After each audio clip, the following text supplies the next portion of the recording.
À l'issue de son deuxième voyage missionnaire, Paul était repassé à Jérusalem avant de rentrer à Antioche de Syrie, où il était demeuré environ 6 mois. Ensuite, il était reparti pour un troisième voyage missionnaire, durant lequel il avait essentiellement séjourné à Éphèse. De cette ville à la situation stratégique, il avait dirigé son œuvre missionnaire, recevant les envoyés de nombreuses communautés. C'est à Éphèse également qu'il rédigea la première épître aux Corinthiens.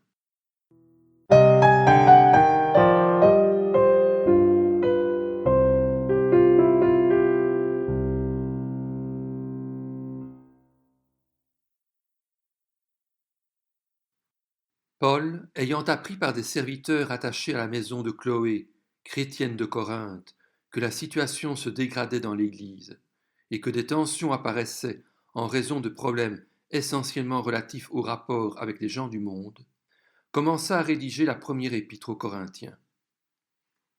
Peu après avoir écrit la première partie de cette épître, arrivèrent encore 3 messagers de l'Église de Corinthe, porteurs d'une lettre contenant diverses questions en lien avec une première lettre de Paul qui ne nous est pas parvenue. La raison en est que celle-ci avait été mal comprise. Aussi, Paul réexpliqua dans cette nouvelle lettre ce qu'il avait voulu dire. Dès lors, la précédente lettre perdait de son intérêt et ne fut pas conservée. L'épître de Paul comprend donc 2 parties. Tout d'abord sa réaction aux nouvelles apportées par les gens de Chloé, afin de corriger les désordres existants dans l'Église, puis ses réponses aux questions écrites des Corinthiens. La diversité des sujets abordés, une bonne dizaine, en fait la plus variée et la plus pratique des épîtres, et permet de comprendre les problèmes qui se posaient aux jeunes chrétiens issus du monde païen. Le premier sujet traité concernait les divisions et conflits dans l'Église, chapitres 1 à 4. Certains se disaient disciples d'Apollos, d'autres de Paul, d'autres de Pierre, et d'autres encore de Jésus-Christ lui-même. Tout cela divisait la communauté. Paul leur expliqua qu'il s'agissait là d'une conception charnelle des choses. Frères et sœurs, leur dit-il, je n'ai pas pu vous parler comme à des personnes dirigées par l'Esprit, mais comme à des personnes dirigées par leur nature propre, comme à de petits enfants en Christ. Il ajouta ensuite, pour être clair sur cette question des partis, que ce n'est pas celui qui plante, ni celui qui arrose qui compte, mais Dieu qui donne la croissance. La croix devait unir et rassembler tous les croyants en un seul corps. Ceux-ci ne pouvaient donc se diviser en parties. L'apôtre alla jusqu'à supplier les Corinthiens de ne pas se comporter ainsi.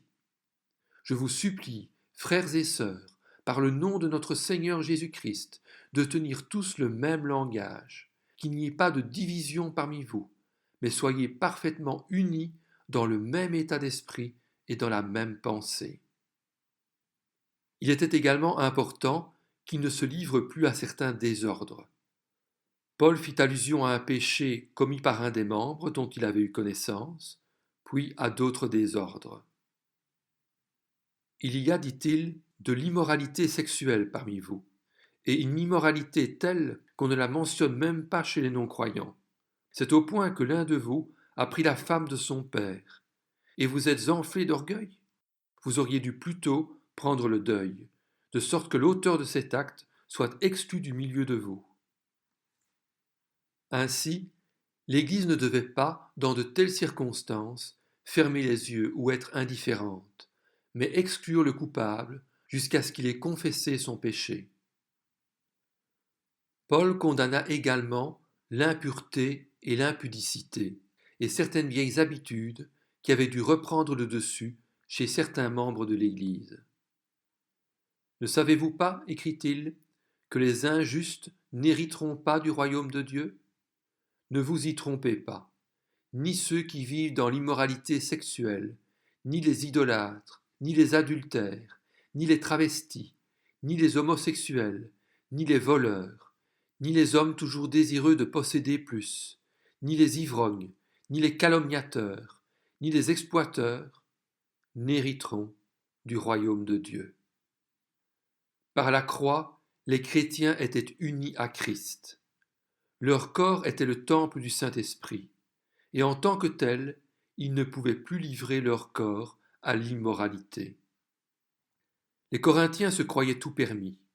Les besoins sexuels étaient comme la faim, il fallait les assouvir. On retrouvait en cette manière de penser la tradition grecque. Mais Paul insista sur le fait que pour un chrétien, l'âme et le corps étaient indissociables. Ainsi, nul ne pouvait pécher avec le corps sans souiller aussi son âme. Il n'était pas acceptable non plus que des frères se poursuivent en justice. Ils devaient pouvoir régler leurs différends entre eux. Lorsque l'un d'entre vous, écrit-il, a un litige avec un autre, comment ose-t-il demander justice devant les injustes, et non devant les saints? C'est déjà pour vous un échec complet que d'avoir des procès les uns avec les autres.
Après cette première partie, qui constituait la réaction de Paul à ce qu'il avait appris par les gens de Chloé, Paul répondit aux questions écrites des Corinthiens. En raison de la prostitution et de l'immoralité ambiante, bien des mariages étaient ébranlés, et les croyants ne savaient pas comment réagir. Paul enseigna que le mariage n'était pas obligatoire, et qu'il valait mieux parfois rester seul. Cependant, la règle générale était que les hommes et les femmes se marient afin d'éviter l'immoralité. Au sujet de ce que vous m'avez écrit, il est bon pour l'homme de ne pas prendre de femme.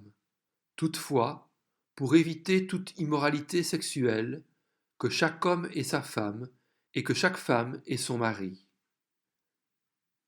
À propos d'une autre question concernant la consommation des viandes offertes aux idoles, Paul rappela que les idoles n'étaient rien.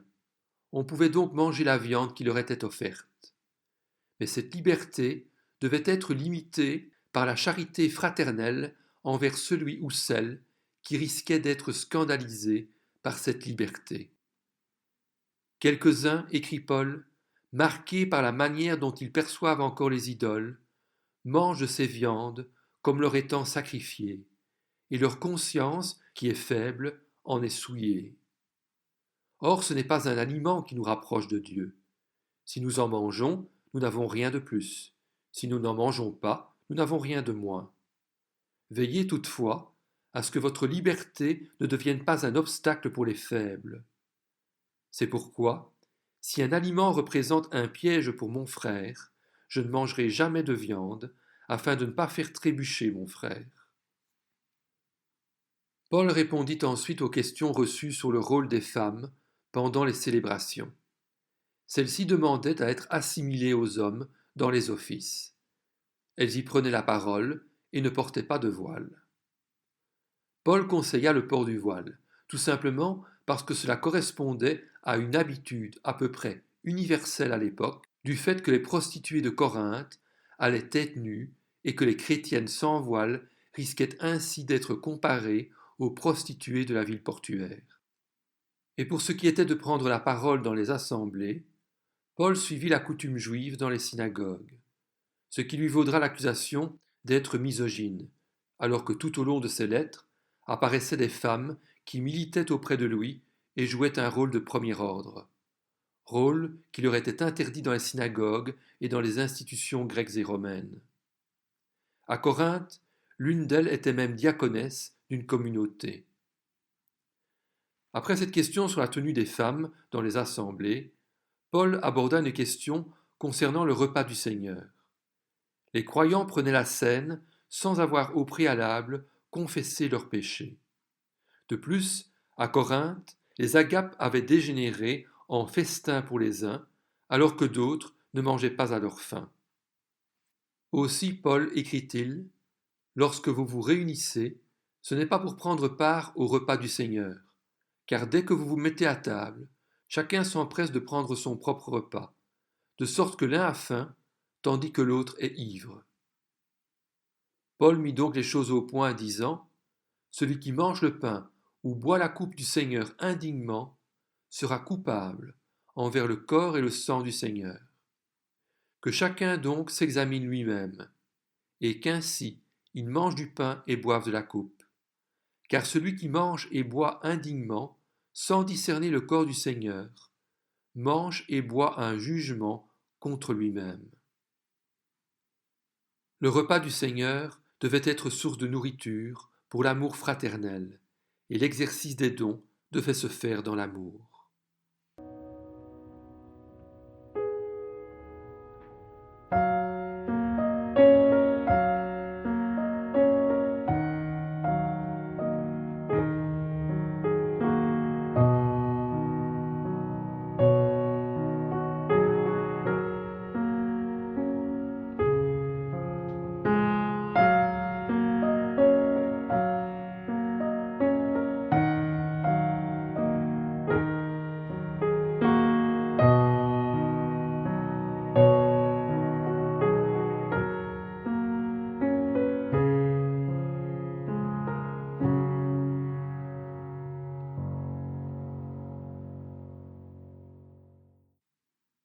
Les Corinthiens avaient tendance à réduire les dons de l'esprit à des manifestations spectaculaires, comme la prière en langue et la prophétie. Paul leur rappela que ce n'était pas le spectacle qui caractérisait les dons de l'esprit, mais le service à la communauté. Ainsi, la charité, l'amour étaient choses si importantes que l'apôtre y consacra un large passage dans son épître, tel un véritable hymne. Si je parle les langues des hommes, et même celles des anges, mais que je n'ai pas l'amour, je suis un cuivre qui résonne, ou une cymbale qui retentit. Si j'ai le don de prophétie, la compréhension de tous les mystères et toute la connaissance, si j'ai même toute la foi jusqu'à transporter des montagnes, mais que je n'ai pas l'amour, je ne suis rien. Et si je distribue tous mes biens aux pauvres, si même je livre mon corps aux flammes, mais que je n'ai pas l'amour, cela ne me sert à rien. L'amour est patient, il est plein de bonté. L'amour n'est pas envieux, l'amour ne se vante pas, il ne s'enfle pas d'orgueil, il ne fait rien de malhonnête, il ne cherche pas son intérêt, il ne s'irrite pas, il ne soupçonne pas le mal, il ne se réjouit pas de l'injustice, mais il se réjouit de la vérité.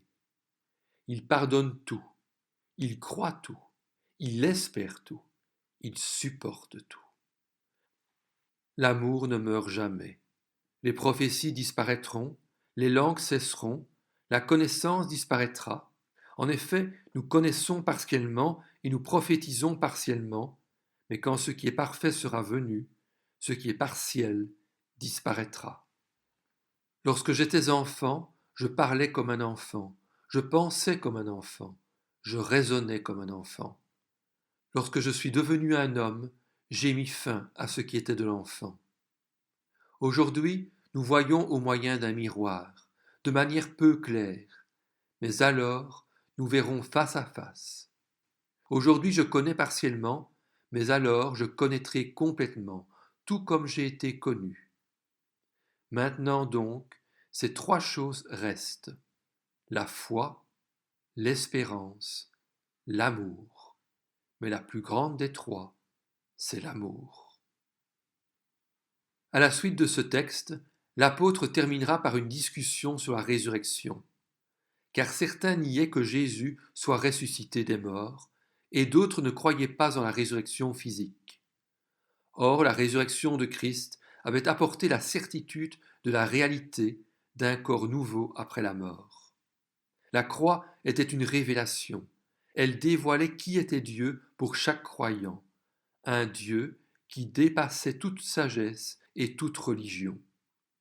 Paul écrivit : « Si l'on prêche que Christ est ressuscité, comment quelques-uns parmi vous peuvent-ils dire qu'il n'y a pas de résurrection des morts ? S'il n'y a pas de résurrection des morts, Christ non plus n'est pas ressuscité. Et si Christ n'est pas ressuscité, alors notre prédication est vide, et votre foi aussi. Vous êtes encore dans vos péchés, et par conséquent, ceux qui sont morts en Christ sont aussi perdus. Si c'est pour cette vie seulement que nous espérons en Christ, nous sommes les plus à plaindre de tous les hommes. Mais en réalité, Christ est ressuscité, précédant ainsi ceux qui sont morts. En effet, puisque la mort est venue à travers un homme, c'est aussi à travers un homme qu'est venue la résurrection des morts. Mais quelqu'un dira : comment les morts ressuscitent-ils et avec quel corps reviennent-ils ? Homme dépourvu de bon sens, ce que tu sèmes ne peut reprendre la vie que s'il meurt. C'est aussi le cas pour la résurrection des morts. Le corps est semé corruptible, il ressuscite incorruptible. Il est semé méprisable, il ressuscite glorieux. Il est semé faible, il ressuscite plein de force. Il est semé corps naturel, il ressuscite corps spirituel. Ce que je veux dire, frères et sœurs, c'est que notre nature actuelle ne peut pas hériter du royaume de Dieu, et que ce qui est corruptible n'hérite pas non plus de l'incorruptibilité. Voici, je vous dis un mystère, nous ne mourrons pas tous, mais tous nous serons transformés, en un instant, en un clin d'œil, au son de la dernière trompette. La trompette sonnera, alors les morts ressusciteront, incorruptibles, et nous serons transformés. Il faut en effet que ce corps corruptible revête l'incorruptibilité, et que ce corps mortel revête l'immortalité. Ainsi, mes frères et sœurs bien-aimés, soyez fermes, inébranlables, travaillez de mieux en mieux à l'œuvre du Seigneur, sachant que votre travail n'est pas sans résultat dans le Seigneur. Après ce texte sur la résurrection, Paul conclut par quelques salutations et bénédictions.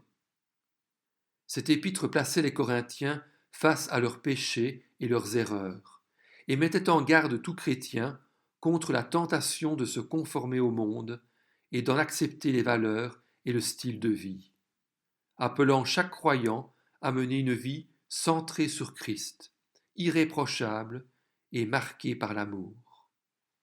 Il semble cependant que cette épître aux Corinthiens n'ait pas eu l'effet escompté. Quand Timothée revint à Éphèse, il relata qu'il avait été fort mal accueilli à Corinthe. Des gens venus de Palestine avaient fomenté des troubles supplémentaires. Tout autre que Paul se serait découragé. Louis tint bon et décida de faire une brève visite à Corinthe. D'Éphèse à Corinthe, le chemin par la mer n'était pas bien long. La situation qu'il trouva à Corinthe n'était guère brillante. Certains membres de l'Église vivaient ouvertement dans le péché. L'apôtre fut reçu avec froideur et rencontra une vive opposition, surtout de la part des gens du parti de Christ. Il fut accusé de ne pas être un véritable apôtre, de marcher dans la chair, d'avoir dépassé ses limites en venant chez eux, d'être orgueilleux et d'avoir perdu le sens. Alors qu'au début de son séjour, il avait prévu qu'il reviendrait bientôt, à 2 reprises, à l'aller et au retour d'un voyage en Macédoine, l'atmosphère se gâta tellement à Corinthe que Paul annonça alors que si le climat dans l'Église ne changeait pas, il ne reviendrait pas. On l'accusa alors d'inconstance dans ses projets. Quelqu'un avait offensé l'apôtre sans que l'Église intervienne. L'apôtre Paul rentra alors à Éphèse après avoir fait acte d'autorité, mais sans être approuvé par l'Église. D'Éphèse, il rédigea alors une lettre sévère qu'il chargea Tite d'amener à Corinthe en veillant à la réparation de l'offense. Cette lettre ne nous est pas parvenue, mais Paul y fera allusion dans la deuxième épître aux Corinthiens. Dans celle-ci, que nous découvrirons prochainement, il réagit vivement aux accusations. Mais ce n'était ni pour enfoncer l'offenseur contre lequel l'Église avait entre-temps pris parti, ni parce qu'en tant qu'offensé il devait se défendre, mais pour que la loyauté de l'Église envers son apôtre fondateur ait l'occasion de se manifester. Parce que tout l'avenir de l'Église était lié à sa persévérance dans la ligne que lui avait imprimée Paul. Sortir de cette ligne, c'était accepter un autre Jésus, un autre esprit, un autre évangile, donc quitter la sphère du salut. Ce qui était en jeu dépassait de loin la question offenseur-offensé. Voilà pourquoi l'apôtre tenait tant à ce que l'Église prenne parti.